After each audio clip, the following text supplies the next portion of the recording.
que ha hecho Conavio, sobre lo que es Conavio, que ha hecho en este cuarto de siglo de existencia y que se va a alargar durante varias sesiones, porque quisiéramos realmente entrar en un poco más de detalle de una presentación de una hora que es absolutamente insuficiente para tratar con detalle cada uno de los aspectos de lo que se ha hecho en Conavio, de manera que lo que yo voy a hacer ahora es hacer un vuelo de pájaro por toda la obra de Conavio, por lo menos con algunas de las partes más importantes, y que después se van a ir abriendo con cada uno de los especialistas en cada una de las áreas en las subsecuentes reuniones que están programadas por los siguientes días. Ojalá y que ustedes puedan tener la oportunidad de conocer y de preguntar y de interactuar con cada uno de los técnicos, cada uno de los científicos que trabajan en Conavio en el desarrollo de esas partes que verán ahora de manera realmente muy apretada, muy reducida. Voy a hacer entonces una pasada muy rápida sobre el trabajo de la Comisión Nacional para el Conocimiento y Uso de la Biodiversidad. La Comisión para el Conocimiento y Uso de la Biodiversidad, y uso claramente supone que no vamos a conservar la biodiversidad simplemente por no tocarla, sino por tocarla inteligentemente y sustentablemente para beneficio de la sociedad mexicana. Se echó a andar hace 25 años, en 1992, prácticamente, aunque se gestó un poquito antes, para como la colaboración o la contribución de México a la reunión del Río de Janeiro en 1992, en junio de 1992. De manera que esto es un organismo que tiene como función fundamentalmente la generación de conocimiento para tomar decisiones respecto al manejo, a la conservación y al uso sustentable de la diversidad biológica del país. Muy al propósito, la Conavio no se diseñó para tomar resoluciones, ni dar permisos, ni dar autorizaciones de ninguna naturaleza, sino exclusivamente centrada en producir la mejor ciencia posible para que quienes tienen las responsabilidades de tomar las decisiones tuvieran la mejor información para poder hacer también las mejores decisiones. Algunas gentes criticaron esto al principio de por qué no tenía dientes la Conavio. Bueno, pero lo que pasa es que los dientes en este país se encuentran con muchas piedras y se rompen, si ustedes entienden lo que quiero decir. Tener la posibilidad de dar autorizaciones, permisos, regular cosas, vigilar el trabajo de diferentes organizaciones de la industria, de la sociedad civil, etc., inevitablemente en ese país lleva a la confrontación política, económica, que acaba por prácticamente matar los propósitos que originalmente estas organizaciones tienen, por caer en este sistema complicado, difícil de presiones políticas, de corrupciones, etcétera, que simplemente abortan las posibilidades de trabajo, de generación de conocimiento. Y se acerca el trabajo que tiene la Conavio lo más posible que es dable en el país a un trabajo de tipo académico, voy a llamar, es decir, como si estuviera en una institución académica, pero que está dentro del organismo, dentro de la estructura gubernamental, para poder incidir de mejor manera en las decisiones. incidir en las decisiones no está en nuestras manos, más que el demostrar que esta es la manera de hacer o no hacer ciertas acciones, y ya le toca a la sociedad el valorar si las instancias adecuadas, responsables, realmente están usando la información para hacer las cosas de la mejor manera posible. Esto es realmente una parte muy importante de la naturaleza de CONAVIO, porque estoy absolutamente convencido, después de haber tenido la experiencia académica por años en la UNAM, de que necesita uno la libertad completa para poder generar la mejor información, la mejor ciencia posible para su uso. Y esta creo que fue la mejor de las recetas para poder funcionar de esta manera dentro del aparato gubernamental. Y yo creo que es notable que por un cuarto de siglo esta función se ha respetado a pesar de cambios políticos, de diferentes partidos políticos en la presidencia, obviamente diferentes presidentes, de toda una gama diferente de secretarios del medio ambiente, y que lo ha podido hacer fundamentalmente por la calidad y por la pertinencia y por la credibilidad de la información que genera. Yo creo que esta es la mejor muestra de que esa idea al principio, cuando se gestó el concepto de CONAVIO, ha sido una idea realmente adecuada, afortunada, que ha permitido hacer esto. La función de CONAVIO en un principio también se visualizó como la manera de poder conjuntar información que ya se tenía, como vamos a ver. Curiosamente, la labor de conocimiento de la flora y la fauna mexicanas en la parte científica difería mucho de la actividad científica de muchas otras partes, de la física, de las matemáticas, de la química, donde toda la actividad estaba centralizada en la Ciudad de México prácticamente, o la zona metropolitana de México, y que en este caso teníamos realmente mucha actividad en una serie de instancias en estados de la República, donde había instituciones, donde había gentes que estaban trabajando en esto, muy en contraste con la centralización muy seria que había en las otras áreas del conocimiento científico. El propósito también de CONAVIO fue el obtener la información que ya existía en museos y en herbarios en estos diferentes estados de la República, ese conocimiento ponerlo, organizarlo, y también conseguir el conocimiento que había en otras partes del mundo acerca de México, porque mucho de las colectas importantes, de las recolectas importantes de flora y fauna mexicanas habían sido hechas por lo menos en la segunda parte del siglo XIX y en una buena parte de la mitad del siglo XX desde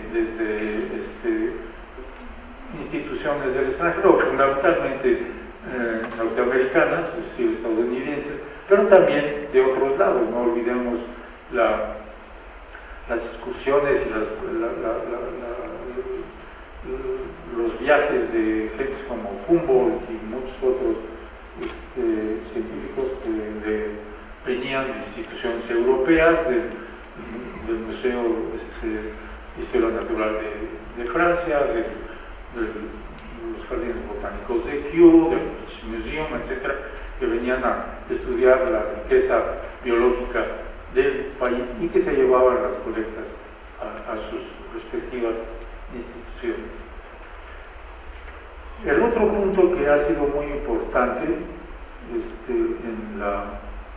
función de CONAVIO es que ha logrado ser un puente entre la academia, que es la generadora del conocimiento con el que CONAVIO funciona, y por otro lado la sociedad, pero también el gobierno. Si esa es la idea de que esto fuera una estructura metida en el aparato gubernamental, el poder tener contactos con la academia como productora del conocimiento y como la sociedad, como conocedora, receptora de ese conocimiento, para aumentar su entendimiento de la riqueza biológica del país y de la importancia que esta riqueza biológica tiene. Y creo que ese es un papel que ha jugado de manera realmente muy exitosa, yo diría que mucho más exitosa que casi cualquier otro organismo similar en el mundo, que no hay tampoco tantos como es. El propósito de investigación de CONABIO, como decía yo, como investigación académica, era de resolver problemas concretos, es decir, de investigación aplicada a responder preguntas concretas de las instituciones del gobierno que formaban parte de la comisión intersecretarial, que fue la figura que se utilizó para constituir a la Comisión Nacional. Esto son 10 secretarías que forman parte de la comisión, y de las diferentes secretarías pues recibimos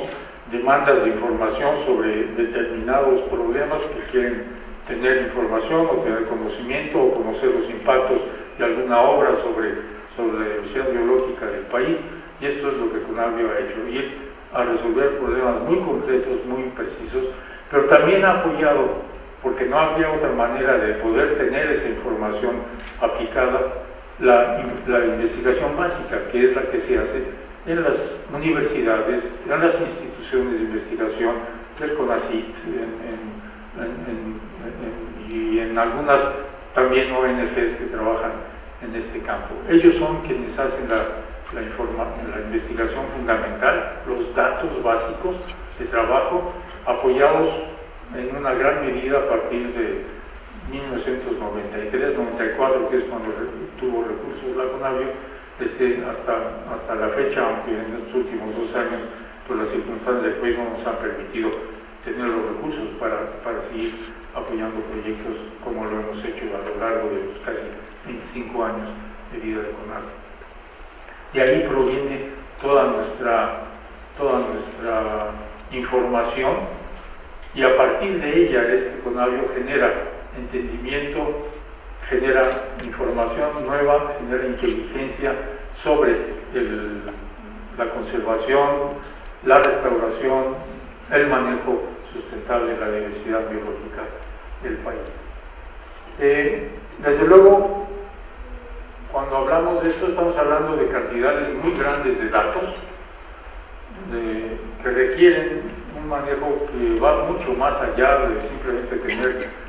tablas de algún tipo en donde está la información, sino de desarrollar una gran capacidad de bioinformática. Y en ese sentido, CONABIO ha sido verdaderamente un líder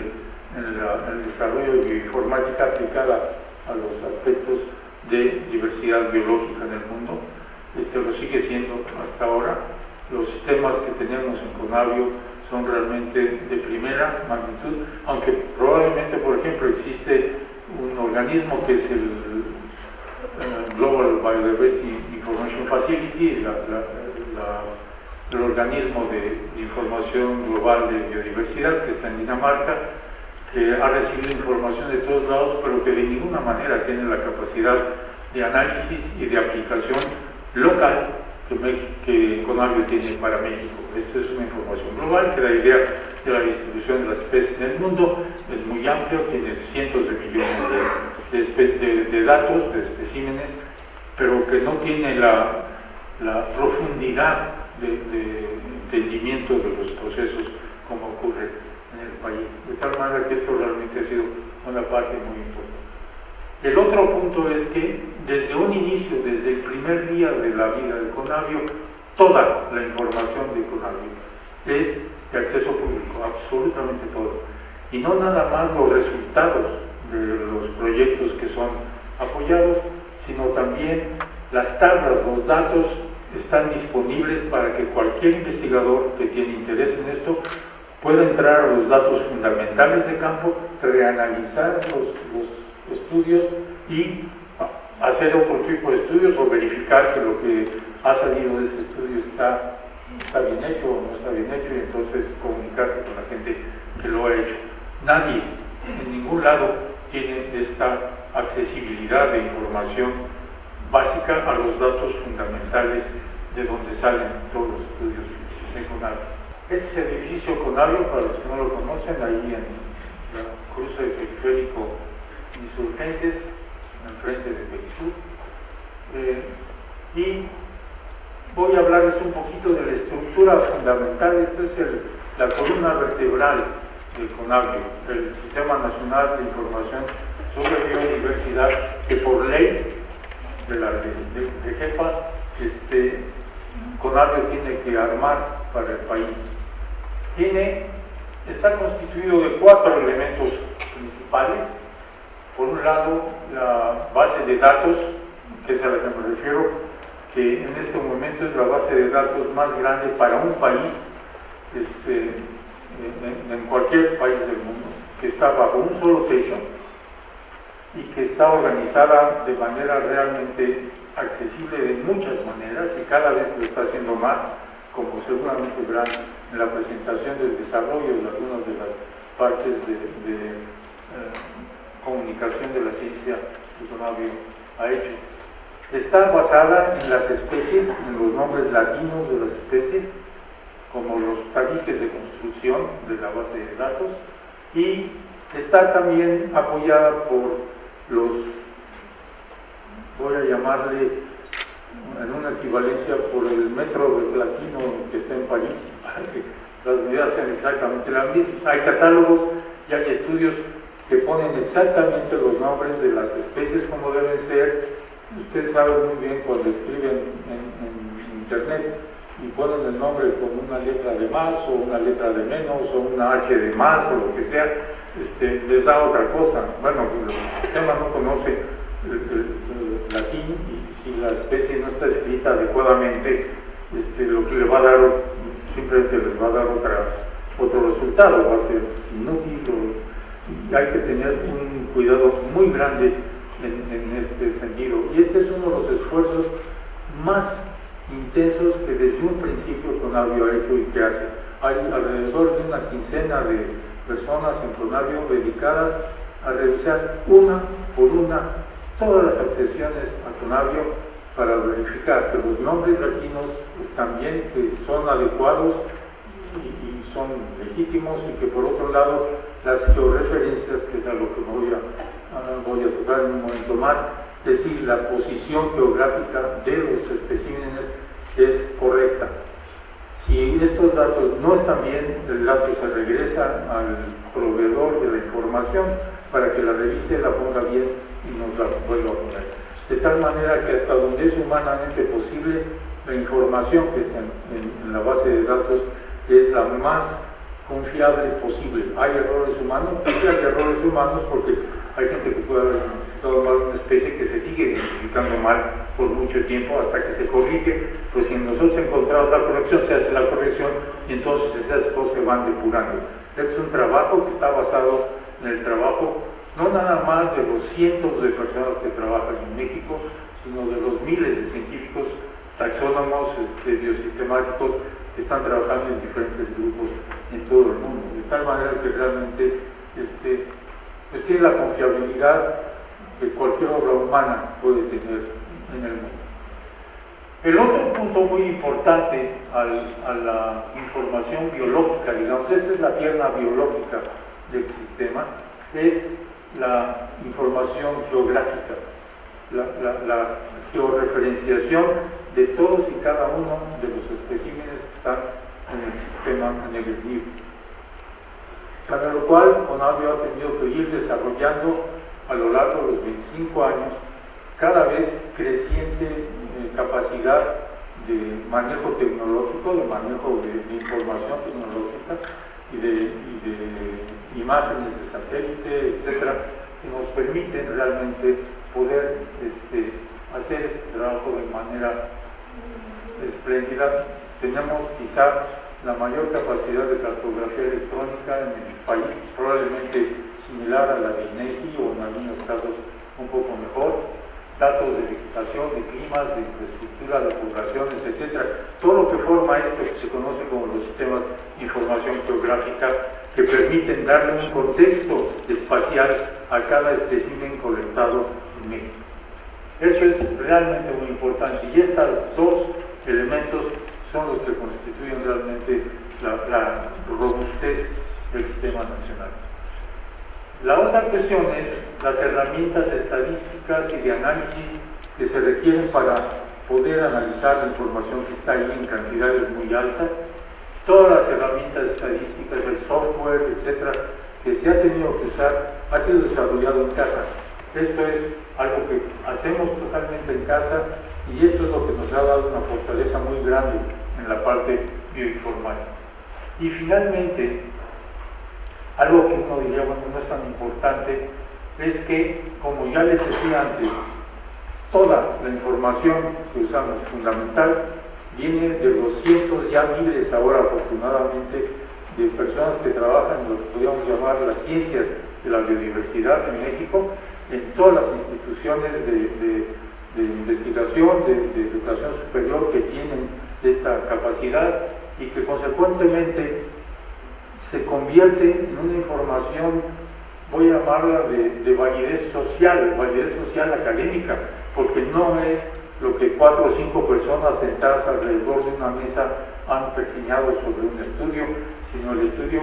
con redes de expertos que se reúnen, analizando los datos, y el resultado de ese análisis en consenso es lo que sale al público para el conocimiento de la sociedad mexicana. Esto es una fortaleza enorme, y es lo que le ha dado la credibilidad, la confiabilidad al trabajo que Conavio genera día a día desde hace un cuarto de siglo.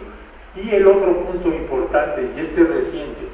y ya lo verán también ustedes, que es algo que a mí me parece verdaderamente muy importante, no es nada más la comunicación de la ciencia a la sociedad, sino ahora el esfuerzo de hacer que la sociedad empiece a generar datos con valor científico. Esto es algo que se ha iniciado desde hace unos 3 años más o menos. En su plática, me imagino que el doctor Galindo o unos colaboradores hará una presentación de esto y de los diferentes modelos que tenemos de participación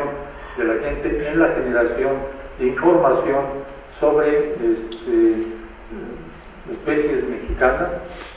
con diferentes metodologías y con diferentes propósitos. Esto es algo que también ha ayudado mucho a elevar la cultura de valoración de la diversidad biológica, del patrimonio natural que tenemos en México entre la sociedad mexicana, y yo creo que nos ha dado también una fortaleza muy grande en los organismos de la sociedad civil que están participando en esto y que entienden estos asuntos de mucho mejor manera de lo que lo podían haber hecho antes, porque esto era antes el terreno de los que trabajábamos en las universidades o en los institutos de investigación,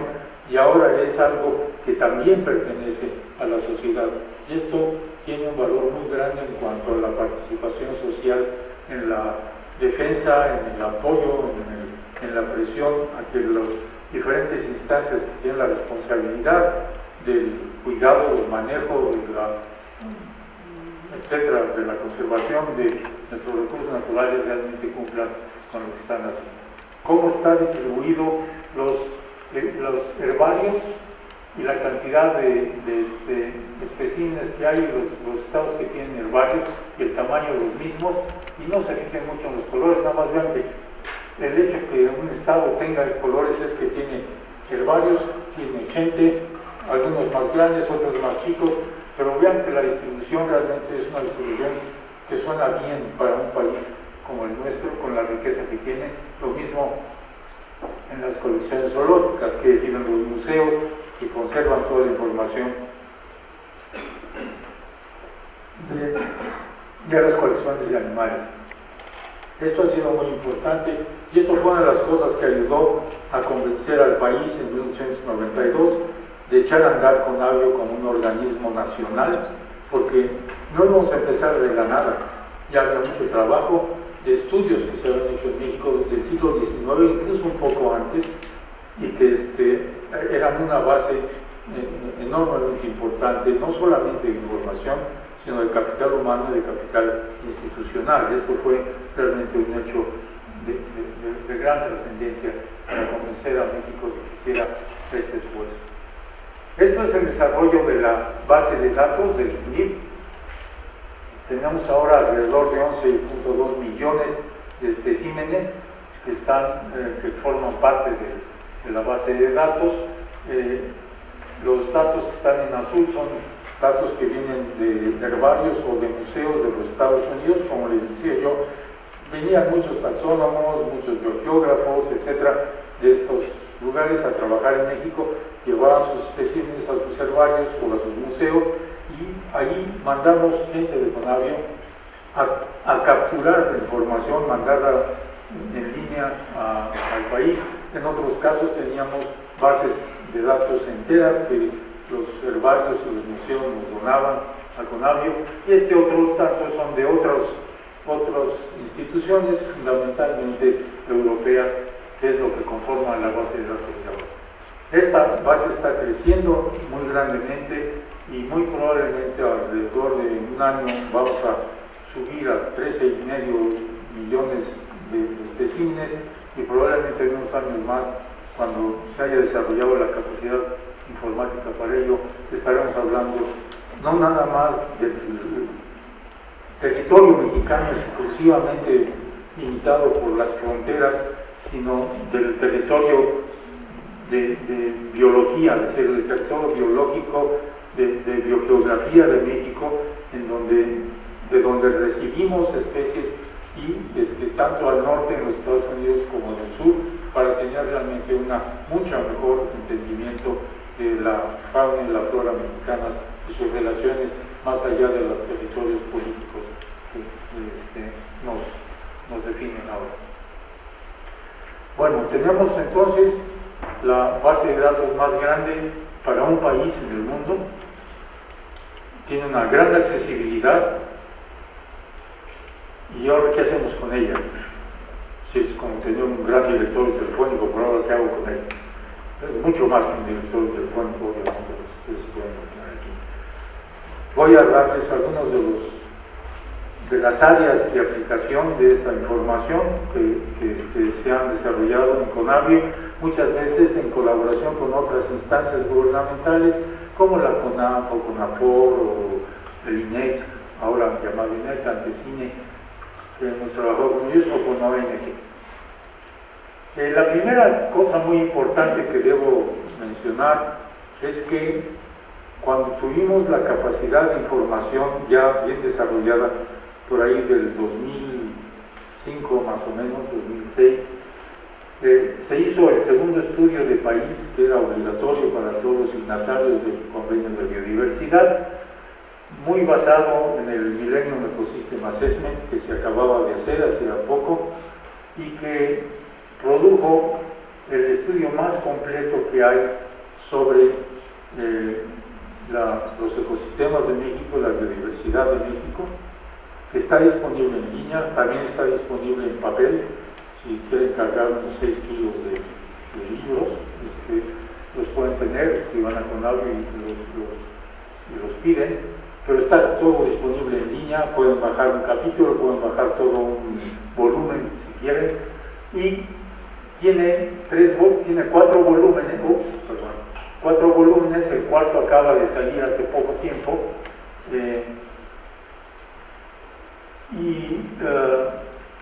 hubo una síntesis para tomadores de decisiones, para los que no son expertos. Este es un trabajo hecho para los académicos, para que tengan noción de lo que tenemos en México. Y obviamente ningún director de una dirección X de fauna o de flora o de impacto ambiental va a poder tener acceso a esto en el sentido de entender o poder tener el tiempo para trabajar. Hubo una síntesis que se sacó de esto. Hubo un equipo importante de Conavio que trabajó con 750 autores y revisores. Se dan cuenta del volumen de personal académico del país estuvo trabajando en esto, y un grupo de Conavio encabezado por la doctora Coller, que también dará una charla en algunos de los momentos, no conozco el programa adecuadamente, y que con sus colaboradores realmente hicieron un trabajo espléndido para poner cientos de miles de páginas en orden, a organizar, corretear autores, tener el trabajo y presentarlo y sacarlo por ahí 2008. Este trabajo va a está empezando ya a hacer con el equipo también del área de la doctora Coller, puesto al día. Es decir, no es nada más información fósil, es un corte en el 2008, sino es una información que se va a estar poniendo al día en las partes en que es dable. No vamos a poner al día la geografía de México, por muchos sismos que tengamos, no va a cambiar tanto la topografía del país, espero. Pero sí muchas otras cosas en términos de especies en peligro de extinción, reducciones de áreas de dispersión de especies, etcétera, que hay que estar poniendo al día permanentemente, y que va a ser un trabajo constante, y que va a estar en línea también para que la gente lo pueda tener ahí, de manera que es básicamente una enciclopedia viva de la información que tenemos, viva y puesta al día de lo que tenemos en México. ¿Qué pasa cuando uno pone una parte de la información que está en el SNIL en el mapa? Bueno, esto es, por ejemplo, la flora de México, ¿no? Todas las plantas de México puestas en el mapa, y como les debe resultar claro a ustedes, tenemos zonas donde se ve una gran densidad de información y otras zonas en las que tenemos huecos muy importantes. Si este mapa lo empezamos a ampliar en escala, pues los huecos se empiezan a volver cada vez más grandes, ¿no? Esta intensidad de colecta no es más allá de quizá un par de especímenes por kilómetro cuadrado. Se ve lleno,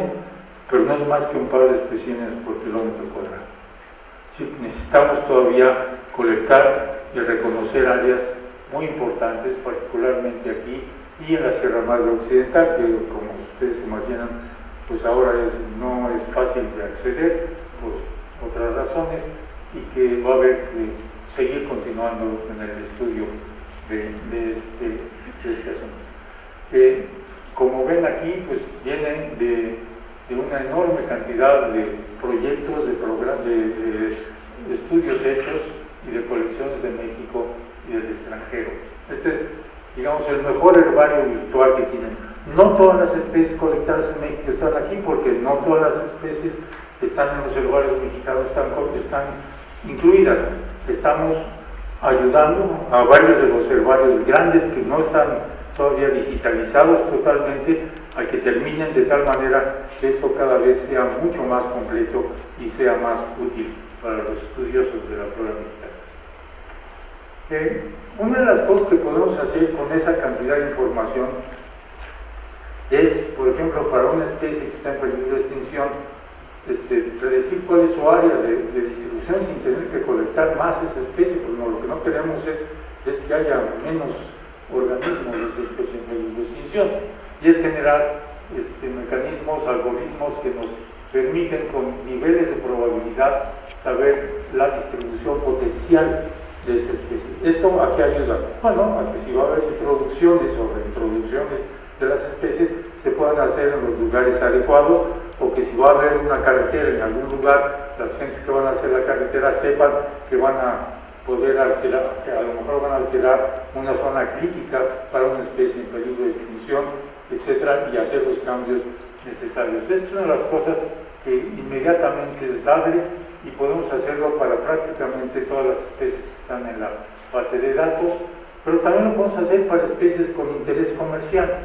como los agaves, por ejemplo, que son utilizados para la producción de mezcal. Se usan, no sé, alrededor de una media docena, un poco más, de mezcales en México, y ese estudio que le dimos a los mezcaleros de Oaxaca, Guerrero, es decir, de la zona fundamentalmente importante de producción de mezcal en México, sirvió para que pudieran hacer los registros de denominación de origen de sus productos con la especie y la región en la cual estaban, de tal manera que no pueda ser esto copiado o sustituido o simulado por alguien más ilegalmente, ¿no? Esto ha sido útil para los productores de mezcal mexicano y espero que realmente seguirá siendo una protección para ellos. El otro punto que es muy importante fue la primera definición de cuáles son las áreas más importantes de protección de la diversidad biológica de México. Con un país tan grande, 2 millones de kilómetros cuadrados, una topografía tan diversa, climas tan diversos, geologías y suelos tan diversos,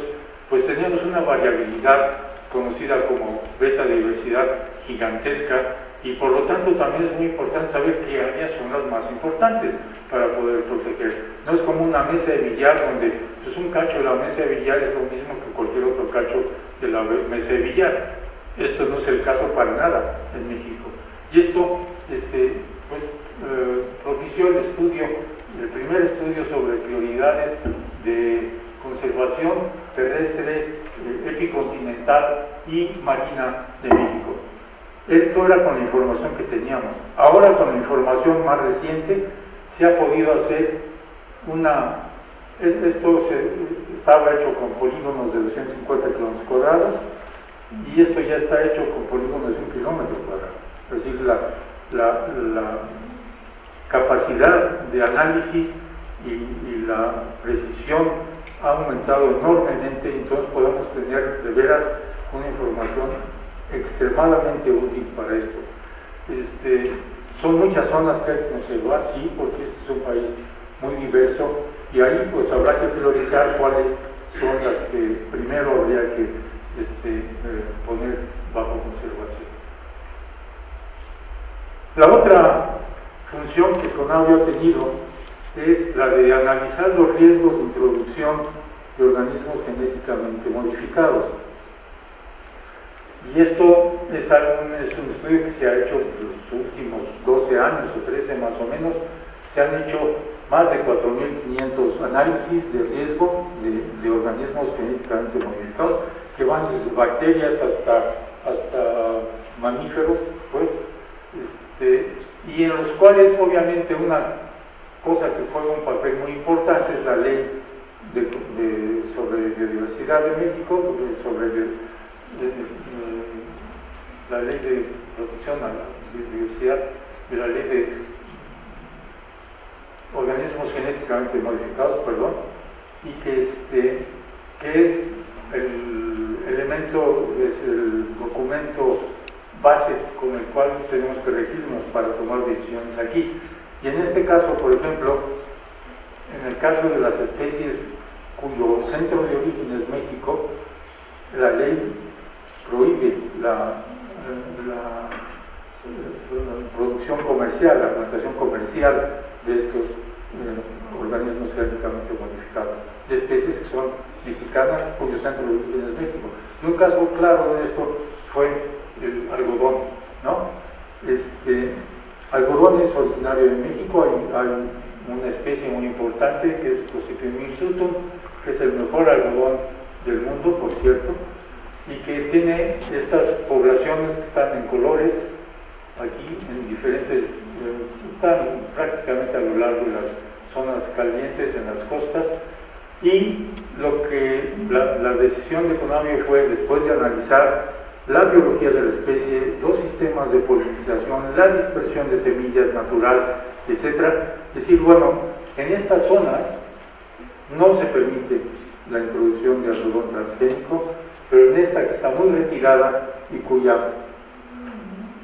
dispersión natural y movimiento de polen natural no llega a las poblaciones naturales, sí es posible tenerla de manera contenida. Y esto es una de las cosas porque allí en esta zona hay ¿cómo se llama? Algodón transgénico sembrado. Y ha habido muchísimos estudios que han permitido algunas cosas que no son mexicanas, por ejemplo la soya, que se pueda plantar, que también tiene otros problemas, que ya los oirán más adelante, pero básicamente lo que tenemos que tener mucho cuidado es con los organismos que tienen poblaciones naturales, silvestres en México, de tal manera que protejamos la diversidad genética de esas poblaciones en el país. La otra de las funciones es tener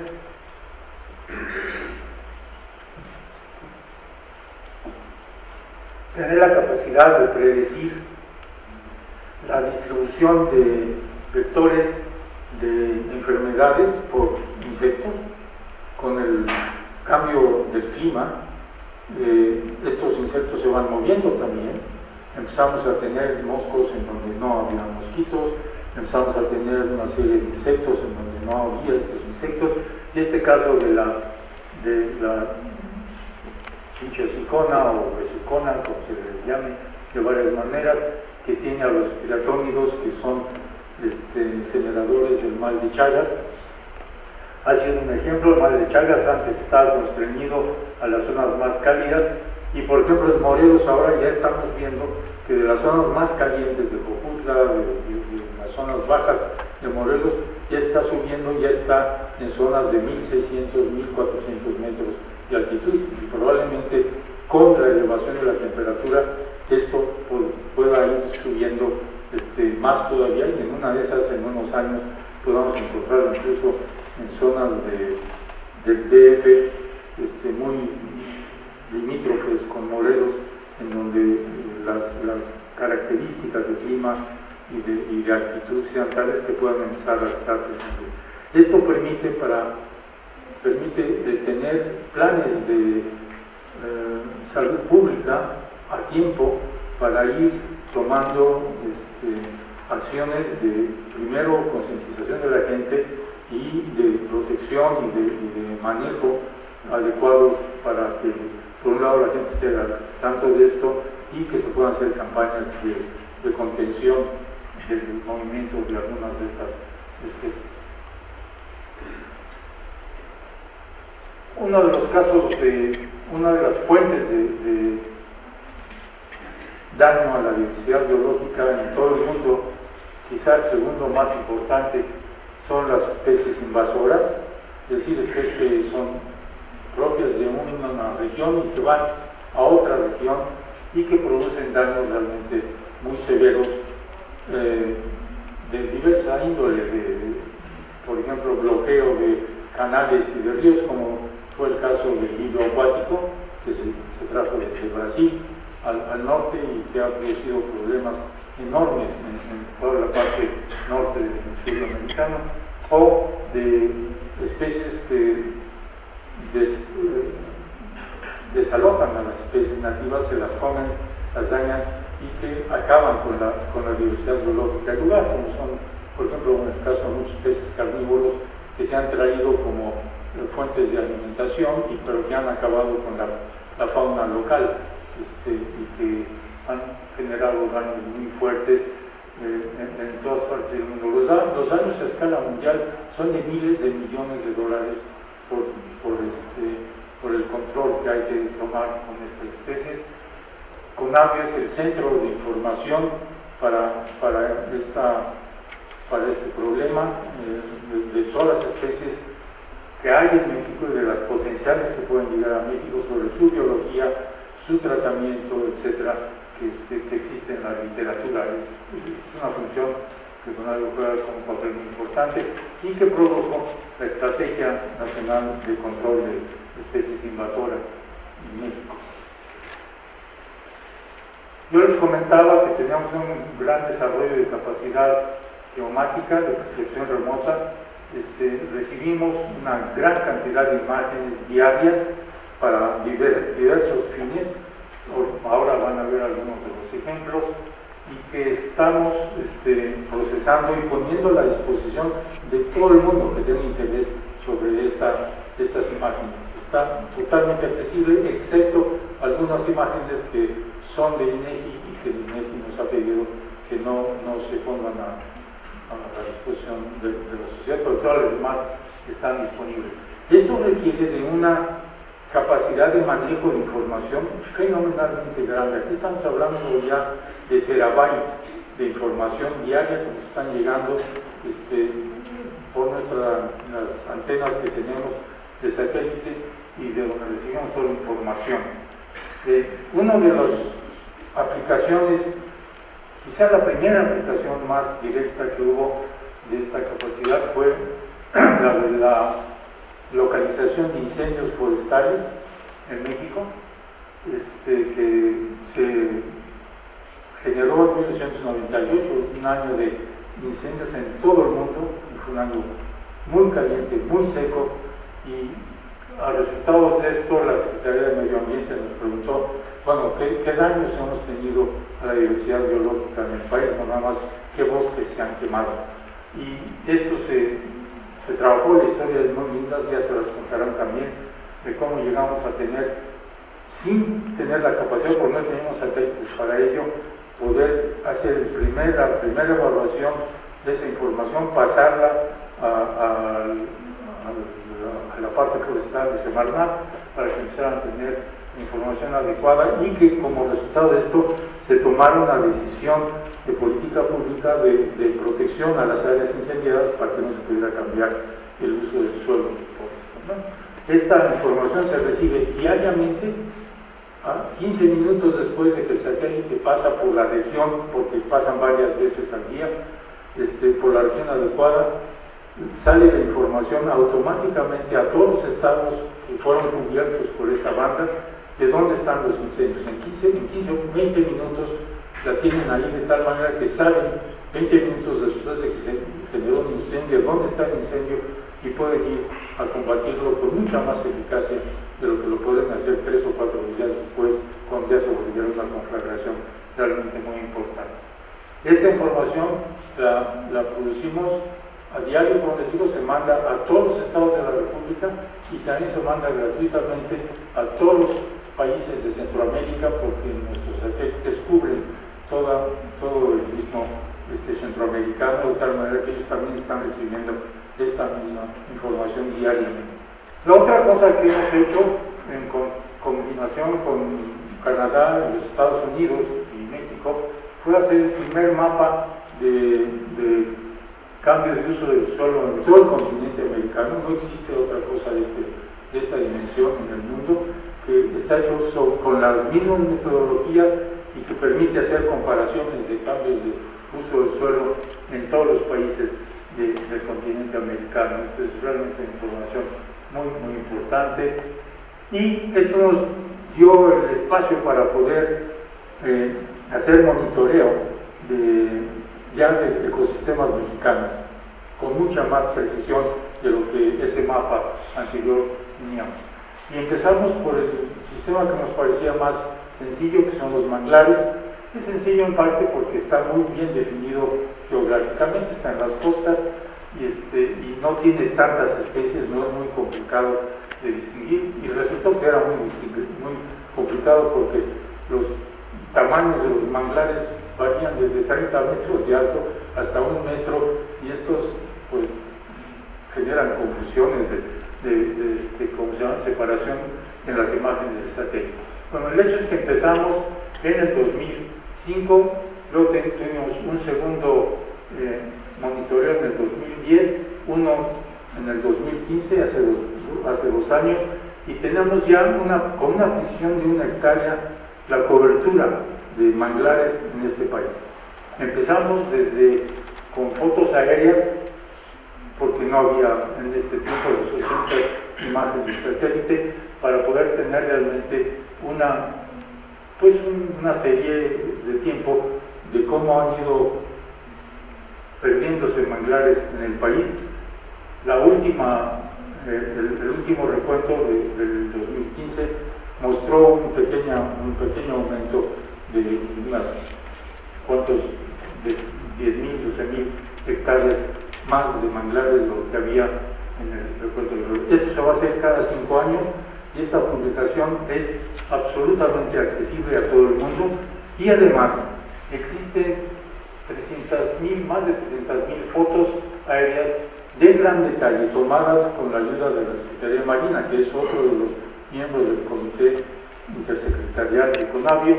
y se comunican por satélite a CONAVIO, ver exactamente las fotos del lugar donde están parados, tomadas hace 5 años, hace 10 años, hace 15 años, y darse cuenta de cómo está el manglar en tiempo real, qué está pasando. Esto es realmente único, no hay ningún otro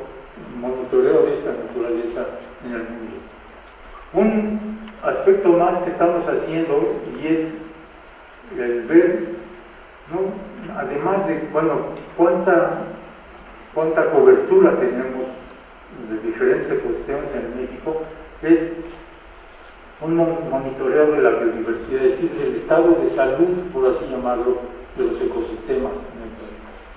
Es una aproximación, pero para un país de 2 millones de kilómetros cuadrados y la cantidad de ecosistemas que tenemos, esto es una buena aproximación a esto. Estamos usando el Inventario Nacional Forestal Permanente, los sitios,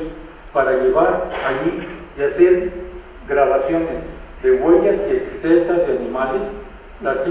brigadas que van cada vez toman estos datos de fotos y de fototrampas, de cámaras que están ahí tomando fototrampas permanentemente, de vocalización, es decir, de cantos de aves, de mamíferos, obviamente murciélagos fundamentalmente, de insectos que están siendo grabados, y tenemos bancos de datos de información de las vocalizaciones que nos permiten saber qué tantos son, qué tipo de insectos son, si es que son insectos, qué ranas son, si es que son ranas,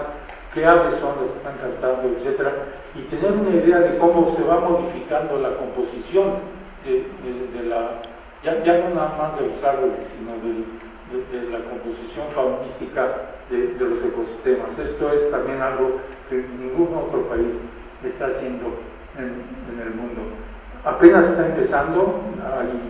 aquí va a haber que tener un desarrollo realmente de manejo bioinformático fenomenal, porque estamos hablando ya de petabytes de información, y manejar eso de manera que haga sentido, no tengamos simplemente acumulaciones fenomenales de cantos de aves y de sonidos de murciélagos, y que hagan sentido, pues vamos a necesitar hacer un análisis realmente muy cuidadoso, y en eso estamos trabajando en estos momentos. También podemos ya hacer una evaluación anual de los cambios de cobertura vegetal de México, es decir, dónde se ha perdido vegetación y dónde se ha ganado vegetación en el país. Y esto es un proceso que se hace de manera totalmente automatizada, igual que el caso de los incendios. Ya en los incendios no hay intervención humana. El sistema recoge las fotos de satélite, identifica los incendios, los separa, los pone estado por estado, los mete en un mapa del estado, los manda por correo electrónico a cada estado de la República. Ya no hay intervención humana, excepto una persona que está viendo que el sistema no se altere o no se dañe y que esté funcionando adecuadamente. Lo mismo va a ser aquí, en donde vamos a poder tener a una escala gruesa dónde están los cambios más importantes, y si me interesa, por ejemplo, saber qué ha pasado aquí, que puede ser una disminución importante, entonces uso las imágenes que tenemos de resolución de 5 metros en el terreno, para saber exactamente dónde fue, qué fueron los problemas, y entonces poder actuar ahí si es que hubo una deforestación inadecuada por parte de los que tienen que tener vigilancia en ese sentido. Esto es también una contribución realmente muy importante de CONAVIO al monitoreo de los ecosistemas del país. Una cosa más que estamos haciendo es el monitoreo de los mares mexicanos con diferentes parámetros. Aquí hay dos: uno es clorofila, por ejemplo, concentración de clorofila en el mar, en este caso, y de la temperatura del agua, y son secuencias diferentes, lo pueden poner diario, lo pueden poner cada semana o por meses. Esta información es diaria y ayuda mucho a cuestiones de pesquerías, a cuestiones de control, por ejemplo, de mareas rojas, etcétera, en el país. Esto también es accesible a todo el mundo en México, y gentes de fuera. Estamos haciendo el monitoreo también del arrecife del Caribe frente a las costas de la península de Yucatán, y teníamos ahí un monitoreo con boyas, con una boya y con agua. Esto ha resultado ser un problema, también ya se los comentarán, por el vandalismo de la gente. Nos han robado los paneles solares que alimentan la energía de la boya, nos han han dañado algunos de los equipos. Es muy difícil, y aquí lo que estamos tratando de hacer es con la Secretaría de Marina un sistema nacional de boyas que ellos estén vigilando adecuadamente para poder tener información en tiempo real, porque lo que nos permite esto es tener una buena interpretación de las imágenes de satélite que estamos viendo y relacionar los datos de esto con las imágenes que estamos viendo para poder ver temperaturas, concentraciones de oxígeno, etcétera, en las imágenes que estamos recibiendo. Salto rápidamente a este punto que a mí me parece realmente muy importante, que ya lo verán con más cuidado, y es el de la participación de la sociedad mexicana en la producción de datos. Así como los datos anteriores que han visto han sido generados por taxónomos, biogeógrafos, naturalistas, que han estado recolectando desde hace más de un siglo, 2 siglos, especímenes. Ahora lo que se ha hecho, y lo que hemos hecho es adoptar esto, no lo hemos inventado nosotros, es adoptar este sistema para que gente de la sociedad civil, ingenieros, químicos, señoras, amas de casa, jóvenes, todo el mundo pueda empezar a generar información que nos resulta de gran utilidad para el conocimiento de la flora y de la fauna mexicanas. Este es el caso de un proyecto que se llama Veraves, que es la importación de un proyecto de la Universidad de Cornell, el laboratorio de ornitología, que se llama IBER, y que se inició allá y que nosotros lo pedimos acá, nos lo prestaron, nos lo instalamos, está todo funcionando, y tenemos ya realmente, pueden ver ustedes, en 10 años, más de 3 millones de registros de avistamientos reales. 3 millones de registros no los juntan todos los ornitólogos de México en toda su vida. Y estos son realmente datos que tienen un valor, porque tenemos a una persona que hace la curación, digamos, de esta información, que es el mejor ornitólogo de México, en mi opinión. Es un espléndido conocedor de esto, que se pone en contacto con todas las gentes que están subiendo sus avistamientos, y cuando hay algo que no le suena, dice: oiga, revise este dato, porque me parece que a lo mejor no fue la especie que usted está diciendo que fue otra, revíselo, lo ponen en duda. Pero toda la que es información confiable y verificable ya empieza a tener valor como valor de observación de calidad científica. Estamos trabajando en eso también con las áreas naturales protegidas, con la CONAM,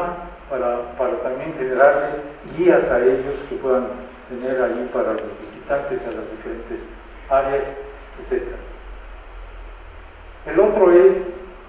naturalista, que es también una adopción de un programa, una plataforma que se llama iNaturalist, que se desarrolló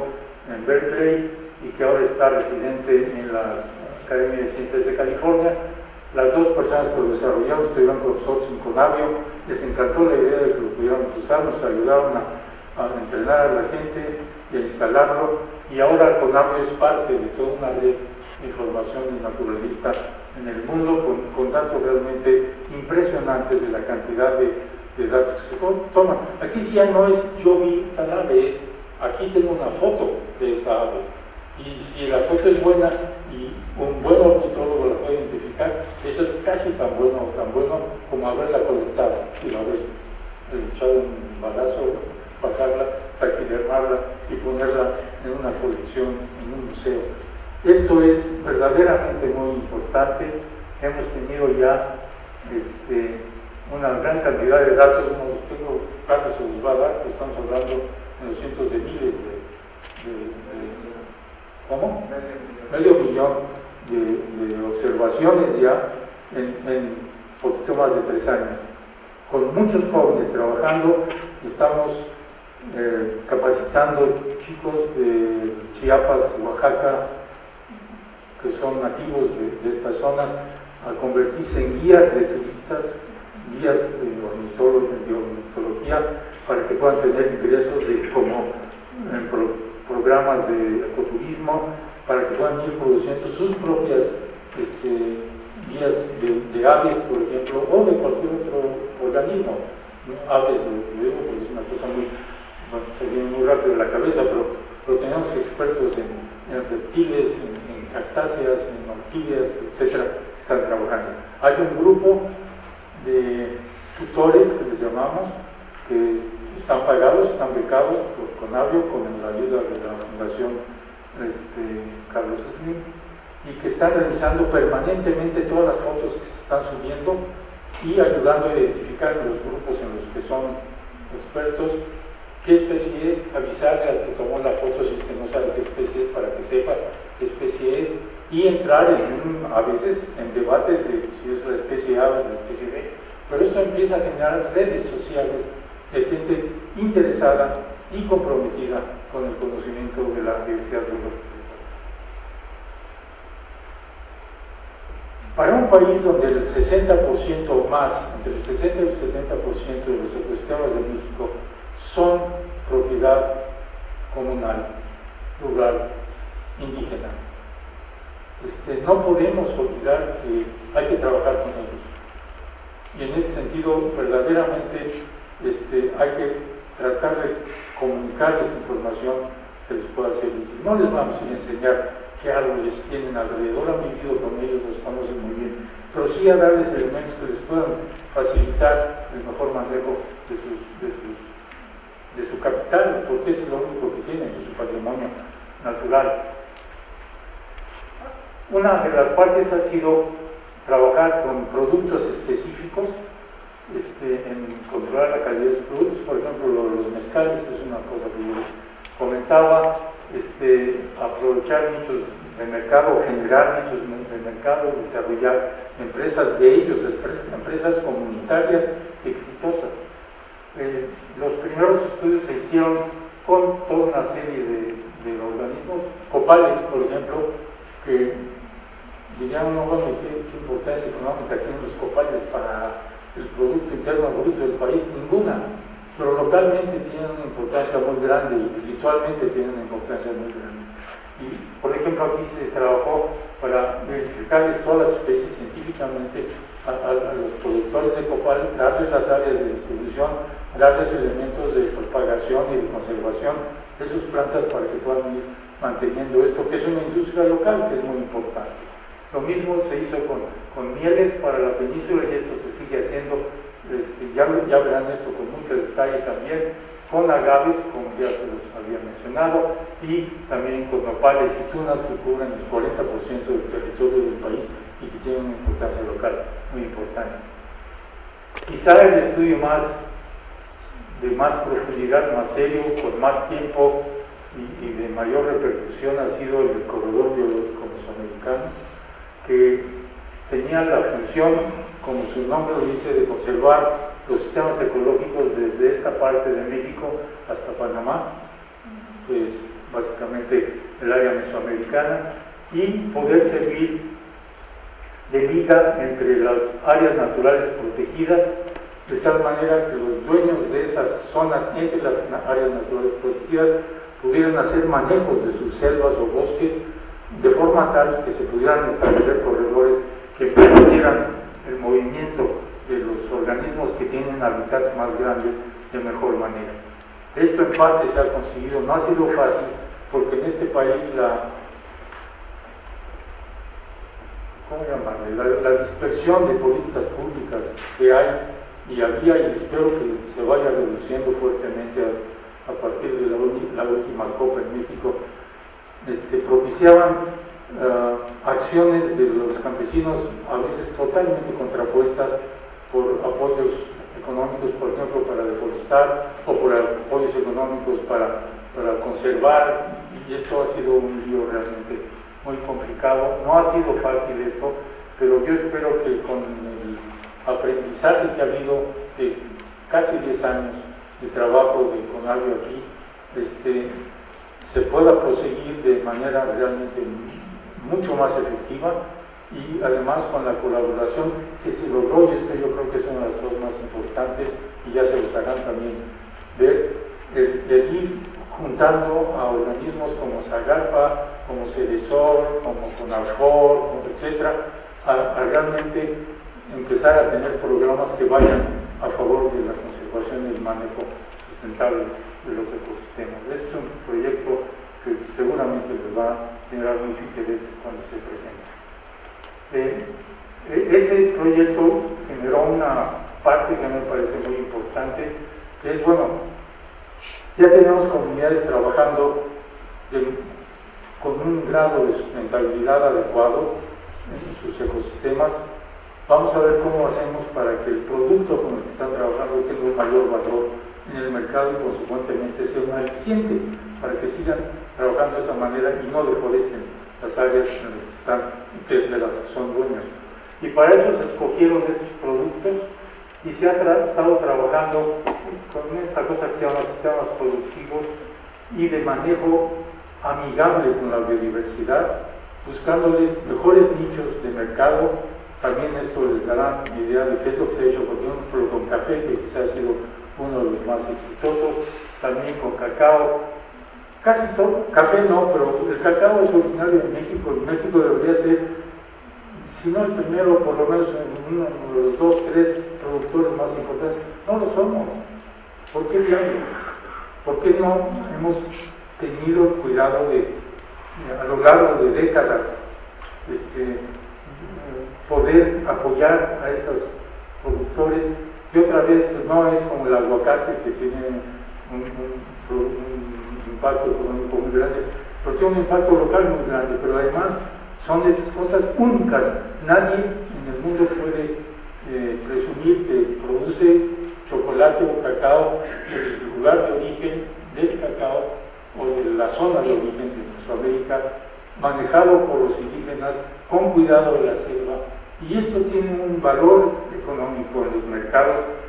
tanto americano como particularmente europeo, que les da un sobrevalor al cacao normal que viene de Ghana o de otros países africanos, que ellos no pueden tener. Estas son las áreas que estamos tratando de realmente explotar de la mejor manera. Bueno, manejo de sistemas pecuarios menos dañinos en la zona, que además puedan tener mejores rendimientos, el ecoturismo también, que es una actividad tan propia de la gente que tiene este sentimiento de hospitalidad gigantesco en todas las zonas prácticamente rurales de México, de poderlos apoyar a que tengan hoteles boutique, que los manejen ellos, que ellos sean los dueños, los que atienden a las personas, etcétera, y darles apoyo en todo lo que se siente, no nada más para tener el hotel, sino para tener redes de comunicación, tener propaganda, tener a los agentes turísticos apoyándolos, etcétera. Esto es parte del trabajo que se está haciendo y del que vean ustedes con cuidado. Y bueno, la última parte que quería yo tocar es la que tiene que ver con una parte de la diversidad biológica de México, pues es simplemente la más importancia directa para la vida de todos nosotros, que son las plantas de las que nos alimentamos. México, aparte de ser país megadiverso, es uno de los centros de origen de plantas domesticadas en el mundo, y pues no tengo que decirles aquí, aparte del maíz, que obviamente es el ícono más notable, hay decenas de otras especies que han sido generadas de cultivos en México y que, a la luz del cambio ambiental que viene, no nada más climático, sino de la pérdida de suelos, de la salinización de suelos, de los elementos tóxicos que puede haber en algunos suelos, lo que necesitamos saber es una cosa muy importante: la adaptabilidad de estos cultivos y de sus parientes silvestres, porque eso es lo que permite que una planta pueda o no pueda ser exitosa en una condición ambiental dada. Y vamos a tener muchas condiciones ambientales nuevas, desconocidas, para las cuales requerimos tener un buen almacén de conocimiento sobre qué especies pueden, o qué especies y qué variedades genéticas pueden realmente adaptarse a esas condiciones. Este es el esfuerzo que estamos iniciando ya desde hace unos 8 o 10 años en Conavio y que vamos a intensificar fuertemente. Y otra vez, la investigación no la hacemos nosotros, la investigación lo hacen los investigadores que están en las instituciones, y aquí vamos a tener realmente toda una gama muy importante. ¿Y por qué es importante tener a las especies silvestres de las cuales se originan los cultivos? Bueno, ustedes se acordarán particularmente los que tienen más juventud acumulada, que hubo una hambruna gigantesca en Europa a fines del siglo XIX, que generó 1,5 millones de muertos, nada más de Irlanda, otro 1,5 millones de gente que tuvo que salir de Irlanda a Estados Unidos, muchos más en otros países nórdicos de Europa, porque hubo un parásito, Phytophthora infestans, un hongo que acabó con todas las papas de ahí. Como ustedes saben, las papas se propagan clonalmente, es decir, el mismo individuo se reproduce millones de veces, ¿no? Y cuando una cepa de Phytophthora le llega a un genotipo de Solanum, pues acaba con todos, ¿no? Es simplemente una limpia total, y eso es lo que pasó en esa hambruna. Estuvieron buscando en la zona de origen de las papas cultivadas, que era Perú y el norte de Argentina, alguna especie que fuera resistente a Phytophthora infestans. No encontraban nada, hasta que, curiosamente, en México, en la zona de Metepec, en el Estado de México, se encontró un Solanum de Visum, que era resistente a Phytophthora, porque la zona de desarrollo y diversificación de Phytophthora en el mundo está en México. Y esa especie fue la salvación de la producción de papa en Europa. Si no hubiéramos sabido de eso, ¿qué hubiera pasado? ¿Cuál es el valor de conocer esa diversidad genética? Esto es un muy buen ejemplo, pero no es el único. Lo mismo pasó con la uva, lo mismo pasó con toda una serie de otros cultivos que tuvieron estos problemas, pero que se encontraron las especies silvestres que tenían la resistencia o la adecuación a las condiciones, y esto salvó la producción de esos alimentos o de esos productos. Esa es la importancia de tener el conocimiento no nada más de las especies cultivadas, sino los ancestros silvestres de donde vienen estas especies, y esto es lo que estamos haciendo. Una de las cosas con las que se ha trabajado mucho en Conavio con la gente que trabaja en el campo ha sido maíz, y por primera vez tuvimos un mapa real actual de dónde están todas las razas nativas de maíz de México en esta situación. Y entonces se produjo por primera vez un mapa de dónde teníamos, cuántas especies, cuántas variedades nativas de maíz teníamos en México, y resulta que eran prácticamente 60. Y estoy seguro que ustedes no conocen más de 4 o 5 en el mercado, en el mejor de los casos. Bueno, 60 variedades de maíz están siendo cultivadas hoy en México por campesinos en diferentes partes de la República. Y cada una de estas mazorcas, cada uno de estos maíces está adaptado a un tipo de clima, a un tipo de calor, a un tipo de suelos, a un tipo de altitud, etc. Aquí tenemos una variabilidad genética fenomenal, que simplemente no nos hace dependientes de ir a comprar variedades de maíz a nadie, porque estas son variedades de maíz que pueden crecer en sus condiciones perfectamente. Esta es una parte que estoy seguro que les va a resultar de enorme interés con la proyección del programa que se está echando a andar en Conavio. Y la otra cosa que estamos haciendo es sensibilizar a los estados de la República, hacer lo mismo que hicimos para el país en Conavio, que es un análisis de la biodiversidad local, la biodiversidad de Veracruz, de Yucatán, de Chiapas, de Tamaulipas, hacer un estudio y después hacer una estrategia estatal de la biodiversidad que ya se ha hecho para México y se presentó el año pasado, la segunda gran estudio de la estrategia estatal, nacional de biodiversidad, y aquí están participando cientos de personas de cada estado, de la academia, de la sociedad civil y de los gobiernos. Esto es realmente llevar el conocimiento y de la participación de todo el mundo en estos estudios. CONABIO es también la autoridad científica de CITES, que es el organismo que regula el tráfico de especies en peligro de extinción y que ha ayudado a salvar algunas de las empresas de producción animal en México, muy notablemente, por ejemplo, el cocodrilo pantano en la costa, particularmente en la costa del Golfo de México. Las publicaciones de CONABIO que están accesibles para ustedes también en línea, las pueden bajar o las pueden ir a conseguir a CONABIO o en algunas de las librerías Educal y otras. Hay una librería Educal aquí enfrente, donde se producen los carteles que hemos sacado, que han sido realmente muy exitosos, el de maíz, el de la fauna de hace 10.000 años en México, etc.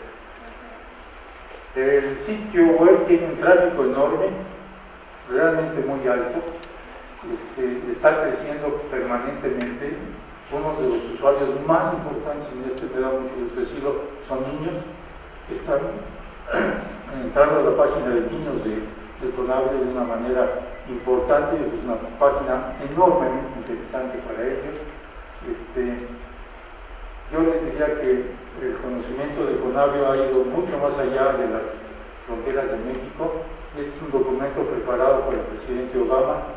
por parte de su Comité de Asesoría Científica y Tecnológica sobre qué camino seguir para el conocimiento del capital natural o del capital ambiental, como lo llama los Estados Unidos, y lo que hacen es poner a CONABIO como ejemplo.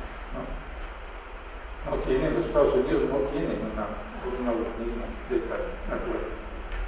Y esa página web ganó en diciembre del año pasado el premio a la mejor página web de biodiversidad del mundo en la COP de Cancún. Y entre muchas de las normas y demás cosas que se han sacado, también la información de CONABIO ha servido para que la Suprema Corte de Justicia tome decisiones que marcan jurisprudencia en la conservación y en el manejo de la diversidad biológica de México. Uno de ellos es obviamente que tiene que ver con la protección del área de Tulum en la costa de la península de Yucatán. Y con esto llego al final de la presentación de un ojo de pájaro de lo que CONABIO ha hecho hasta ahora. Yo les sugiero que si esto les resulta interesante en alguno de los puntos, vean el programa, vean el día en el que estas cosas van a ocurrir y estén aquí para conocer con detalle lo que este organismo, que es ejemplar en el mundo, ha hecho para México, que lo ha hecho en el seno del gobierno mexicano. No es una ONG, no es un instituto de investigación en una universidad, lo cual quiere decir que sí se pueden hacer estas cosas cuando se presentan bien hechas, cuando hay gente de primera trabajando en esto y que produce el tipo de información que está produciendo CONABIO para la sociedad mexicana. Gracias.